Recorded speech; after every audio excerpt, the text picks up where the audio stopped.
Yeah, so I guess I started triathlon pretty late, so I knew about triathlon, knew the history, probably until the 2004 Olympics, but I really kind of took interest about the Rio Games. That's when I was competing in exterior. I started to find a niche for the sport, and as I watched the 2016 Rio Games, I was like, that's what I want to do. I know I can't get to the Olympics with the exterior, so it's time to try my gamble and head to the on-road, and from there I've just been inspired to try and make the Tokyo Games in 2020.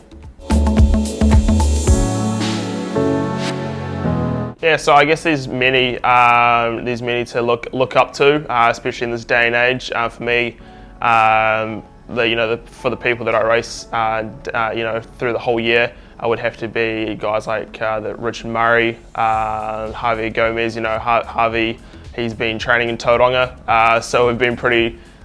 We didn't get the chance to train together, but it was pretty cool that we're all in the same town and around the same atmosphere, which was quite cool. But I've always gotten on real well with Richard Murray, and I've always looked up to him of how aggressive he races. He always goes to the front and always just tries to push the pace, and it's pretty cool to watch. But yeah, those sort of guys, especially the guys I look up to, especially in this day and age. Yeah, like I always kind of, like Rich and I, we always message, because we race each other so often, either if it's IT or Super League or whatever race it is, and we always just like sending each other messages just for a bit of banter and a bit of, just to see how each other's going. And I was like to him actually a couple of weeks ago, I was like, oh, it's a shame that you're not in Mooloolaba or New Plymouth again and trying to take your title again. And then he was like, oh no, it's your turn to get onto that crown. So it's pretty cool that he's given me some insight of how he felt that the race will go, and kind of the way that he looked at it and planned out, just go full gas at the gun and wait for your time to strike. So yeah, that's the tactics I think I'll use for the next couple of weeks. But there's also the 2004 Olympic Games, which I watched as well in Athens, where Hamish and Bevan got gold and silver at the Summer Games. That was also pretty inspiring, especially for a small country getting a gold and silver medalist at the exact same games at the exact same time. Yeah, it's great for triathlon as a whole, like not just having one event, but getting two events at the Olympic Games. Like you watch the track and field, they've got so many events where it's so nice that we can kind of get one more event, especially as a spectator sport. Like it's so exciting, it's fast, you just go full throttle for a good 30 minutes, and then you tag on to your next partner. So I guess a lot of people do see triathlon as an individual sport, but it's a lot more than that. Like if you don't have a team around you, you've got no chance. So it's actually really cool that we've got another top of team aspect in the sport, and yeah, it's going to be real cool to see it in Tokyo. And I think it's going to be great for the spectators. It's instead of watching a 40k bike, you get to watch a 7k bike, and it's nearly 3 times smaller than your average triathlon. So it's going to be a fantastic watch.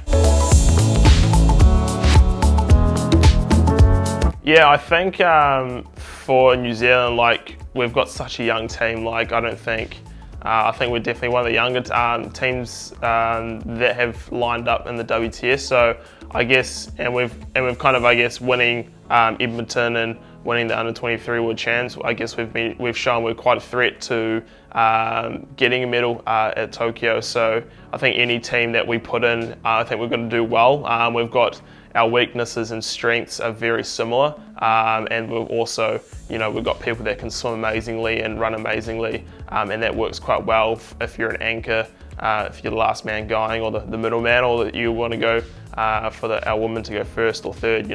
We can kind of work around and we use our strengths and weaknesses, and I think that's quite good. And I think we were one of the only teams that didn't get a penalty throughout the whole last year. So just being tactically aware and just executing everything perfectly. You might have the best team in the world, but if you don't have the tactics right, or if you can't do it flawlessly and not get a penalty, you've got no chance. So I think Team New Zealand does that well, not getting penalties and just taking things as it comes. And we're so young that we've got a lot of time to work on it. And I think that team aspect, we kind of all are rooting for each other to do well.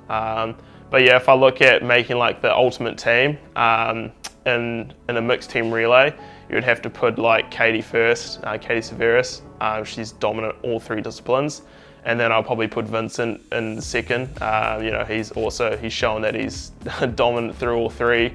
And third, I'd look at someone like Nicole van der Kay from New Zealand. She's very consistent of all three. She put us in a great lead in Edmonton, and which led us into the win. And if I had to choose the fourth, I know I'll just go for myself. I guess is back myself. I guess for me, I've shown that I can do quite well in the last discipline, and I really like going last because you're either chasing or getting chased, and I like the thrill of that. Yeah, so I guess looking back last year, I didn't know what to expect. I knew the training was going well, but I didn't know how well it was actually going. And getting some amazing results in the WTS as my first year as a WTS athlete. I was definitely surprised at what I did. I knew, I had the capabilities of doing something, but not something that big, especially, getting third at the Tokyo Test event and a couple of top fives in the WTS circuit. So, for me, it's been an absolute stellar year, and hopefully I can continue that. I guess what I've learned is I've seen a lot of mental side coaches and stuff, and I've always kind of been quite nervous pre-swim because it's never been my strength. But at the end of the day, I've only been swimming for 3-4 years, and I know that, and I know I've got a lot more to improve. But the improvements that I've made over those years is quite significant. So. I just got to think that and say, you're pretty much there. You just got to keep, trucking along and don't get too nervous before the race.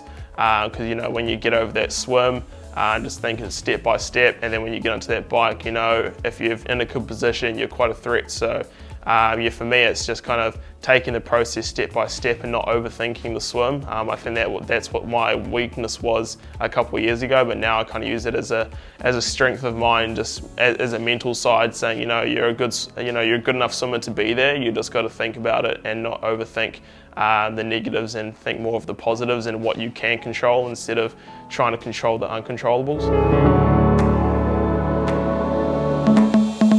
Yeah, so I guess looking like 3 years ago when I was watching the Rio Games, I definitely didn't think I'd be in the position I would be in today. I thought it'd be I think I'd potentially would have been in that position in Paris potentially. So getting the opportunity to race in Tokyo only 3 years ago when I was, as I said, looking at Rio, it was amazing. It was a great experience. I just, took the bulls by the horn and just went for it. I knew that I just had to go as hard as I could. It was a test event, so if you blow up, you blow up. But if you just keep pushing along, you can potentially put a great result in. And I knew that there was 6-7 guys behind us. And the guys around me, we were working together, not well at the first 5 or 4K, but then once we looked at each other, we're like, this could be the podium. If we work together and we work together well, we could potentially bridge that, make that gap a lot bigger, and not have like a sprint with 8 to 10 guys. And that's what we did. We started working well after about the 5K mark, and when we came out to the last 2K, we knew this was the podium. And from then on, it was just every man for himself, and it was such an awesome experience. And the crowd came out to watch, and it was awesome to have my coach there as well, and just having the support by the New Zealand committee as well was awesome. Having Hamish Carter as my bottle boy was pretty cool. So it was pretty inspirational. A gold medalist triathlete. Handing me water through the aid station was pretty cool feeling, and having my coach screaming on the side, being a New Zealand-based coach coming over to Tokyo was pretty awesome to have him there.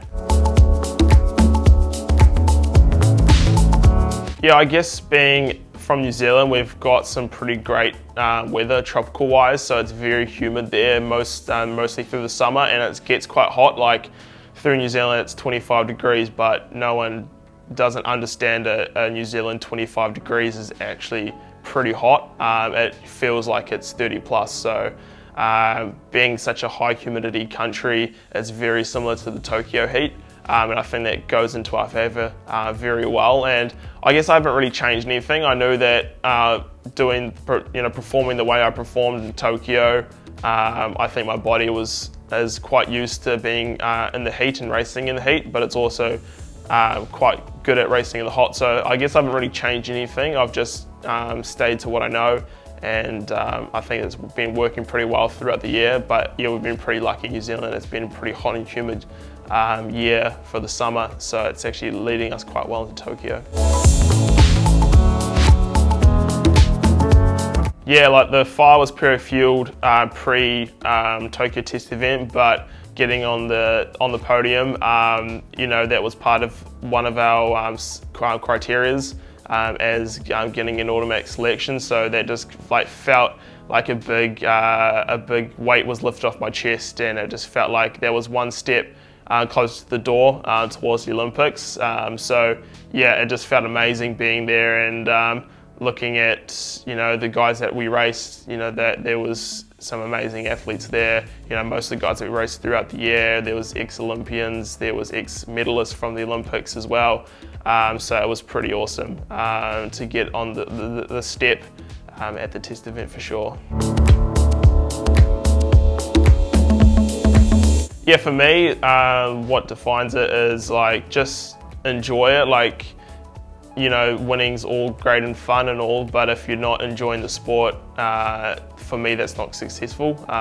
For me it's going away to a race and really enjoying it, and then coming away with some learnings, but with also some positives as well. You're never gonna be better if you don't learn anything. So yeah, you might not have a great race, but if you can come away and continue to fuel that fire, for me that's been a successful trip.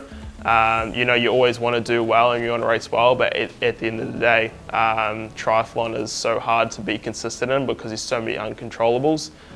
So if I can come away happy from a race, if I can get some learnings and say I can do this better next time, or I did that or else I learned something from the race last time and executed in this race, that's pretty successful from my point of view. So yeah, just going to a race, enjoying it, getting learnings, and working up until I can be the best in the world. Something that you don't know about Hayden Wilde is I used to play a lot more team sports than individual sports. I only started triathlon maybe 4 years ago, and then moved from turf hockey. So I used to represent my district in New Zealand, and also played a bit of New Zealand against Australia actually a couple times. So yeah, that's something a little bit about me is I'm very new to the triathlon scene, and I used to play a lot of team sports instead of individual triathlon.